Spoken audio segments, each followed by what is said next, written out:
तो कहानी प्रसिद्ध हो गई। ये उनके पास गए, नॉक किया। रामकृष्ण बोले कौन है? बोले यही तो जानने आया हूं कि कौन हूं।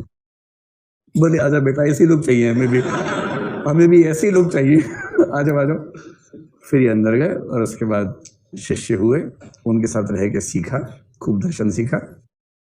और बाद में रामकृष्ण जी के नाम पर रामकृष्ण मिशन, एक रामकृष्ण मठ और एक रामकृष्ण मिशन की स्थापना की, जो आज तक भी ठीक तरीके से काम करता है, बहुत बढ़िया से काम करता है। इनकी असली प्रसिद्धि हो गई 1893 में। ये मैं इसलिए बता रहा हूं कि एमपी में सवाल आता है इस तरह का। 1893 में अमेरिका के शिकागो शहर में, अगली बार कहीं पूछ ले कौन से देश में हुआ था, ठीक? तो 1893 में ये अमेरिका गए, शिकागो शहर में, और वहां क्या थी? विश्व धर्म संसद थी, पार्लियामेंट ऑफ वर्ल्ड रिलीजन्स थी, विश्व धर्म संसद। बड़ी मुश्किल से वहां पहुंचे। वहां जाके बोले भाई हमको बोलने का मौका दो। बोले तो टाइम निकल गया, सबका टाइम ही नहीं बचा है, खत्म ही हो रहा है। बड़ी रिक्वेस्ट है, देखो भारत से आया हूँ, पूरा भारत का प्रतिनिधि हूँ, मुझे बोलने का मौका दो। अंत में संयोजक ने कहा देख भाई टाइम ज्यादा नहीं है, 2 मिनट का समय दे रहे हैं, उससे ज्यादा मत बोलना, माइक ऑफ कर देंगे, पीछे से ध्यान रखना, 2 ही मिनट है। तो बोले ठीक है, मैं 2 ही मिनट में प्रयास करूंगा कि हिंदू धर्म का सार समझा दूं। हिंदू धर्म का सार दो जिंदगी में समझ में नहीं आता, 2 मिनट में कोई क्या समझाएगा। पर संयोग क्या बना, देखिए कमाल कर दिया। इन्होंने जाके एक ही वाक्य बोला, कहते हैं कि वे तालियां इतनी बजी कि कई मिनट तक बजती रही, लोग खड़े हुए कि ऐसा कभी सुना ही नहीं था। इतना ही बोला था, sisters and brothers of America. वो लोग पगला गए कि अरे सिस्टर्स एंड ब्रदर्स कैसे बोला?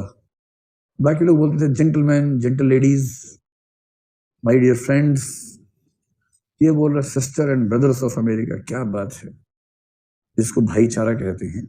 भाईचारा से बिहार का चारा मत सोचिएगा, अलग है। भ्रातृत्व, फ्रेटर्निटी, ब्रदरहुड, कि दुनिया के सब लोग भाई बहन हैं, मतलब एक आध छोड़ के बाकी सब भाई बहन हैं। ये वाला जो भाव कहने के लिए होता है, ये भाव किसी धर्म के व्यक्ति ने ठीक से एक्सप्रेस कर दिया कि अमेरिका के सब लोग मेरे बहन और भाई के रूप में। और लोग सुना, चौंक गए, आपस में देखा एक दूसरे को, फिर बोले क्या बात है, ताली बजानी शुरू की। शुरू तो एक ही आदमी करता ताली बजाना, फिर सबको लगता है हाँ सही बात है, बजाओ। इतनी तालियां बजी, इतनी बजी, 2 मिनट तो उसी में खत्म हो गए। फिर संयोजक जी आए, बोले सुपर हिट जा रहा है, आप और बोलिए थोड़ा सा, आप और बोलिए। उसके बाद उन्होंने भाषण दिया और अमेरिका में प्रसिद्ध हो गए, बहुत प्रसिद्ध हो गए। अमेरिका की समृद्धि देख के दुखी होते थे, मतलब इसलिए कि उनका क्यों हो गया, भारत के पास क्यों नहीं, ये भाव। फिर तो प्रसिद्ध कथाएं बन जाती हैं। उसके बाद एक कथा बन गई कि ये तो अपना योगी जी वाली ड्रेस में थे वहां पर, जो आदित्यनाथ जी पहनते हैं वैसी वाली, भगवा वस्त्र, क्या बोलते हैं उसको, चोगा नहीं, गेरुआ तो रंग हुआ ना, उस कपड़े का नाम क्या होगा, चोगा। हाँ, तो गेरुआ चोगा पहन के अमेरिका में घूम रहे थे।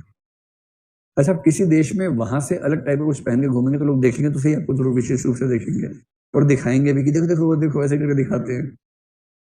तो उसके बाद 3-4 गुंडे मवाली इकट्ठे हुए अमेरिका वाले, इनको चिढ़ाने लगे, छेड़ने लगे, कैसे कपड़े पहने हुए हैं, ये वो इस तरह से। फिर इन्होंने एक वाक्य ऐसा बोला, लोग कहते हैं क्या बोला था, उनकी भी आंखें खुल गई तुरंत।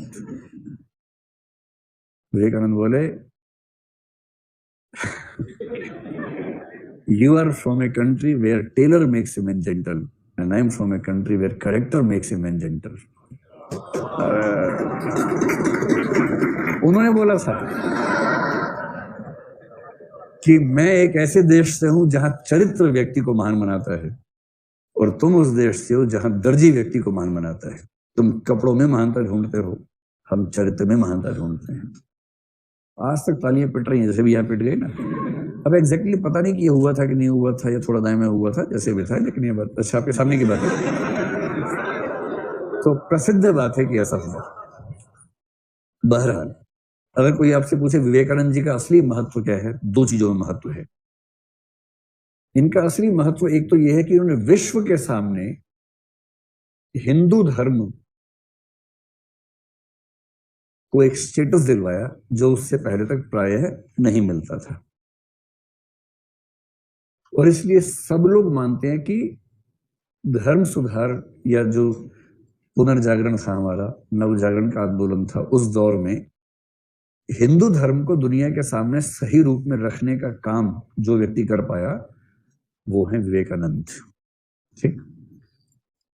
दूसरी बात, हिंदू धर्म के भीतर जो सुधार होने चाहिए थे उन सुधारों को सबसे ठोस तरीके से जिस व्यक्ति ने रखा वो भी विवेकानंद है। तीसरी बात, भारत में जो राष्ट्रवाद का विकास हुआ उस राष्ट्रवाद का सैद्धांतिक पक्ष जिस व्यक्ति की कलम से निकला है वो विवेकानंद है। और यही कारण है कि सुभाष चंद्र बोस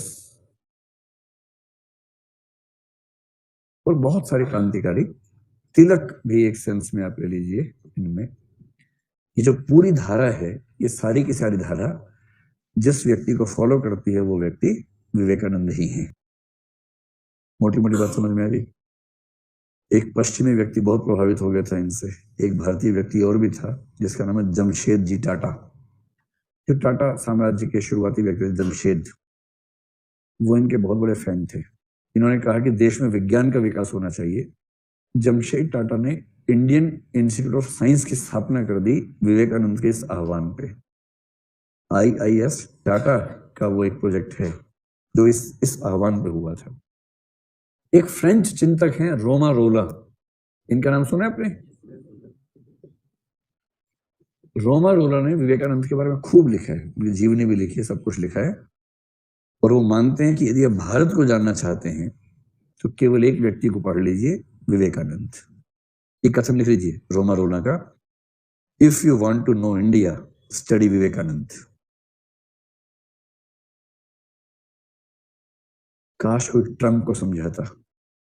नाम ही नहीं बोल पा, विवेकानंद डम डम डम पता नहीं क्या बीच में डम डम डम 2-3 बार किया, उसके बाद जाके पूरा हुआ।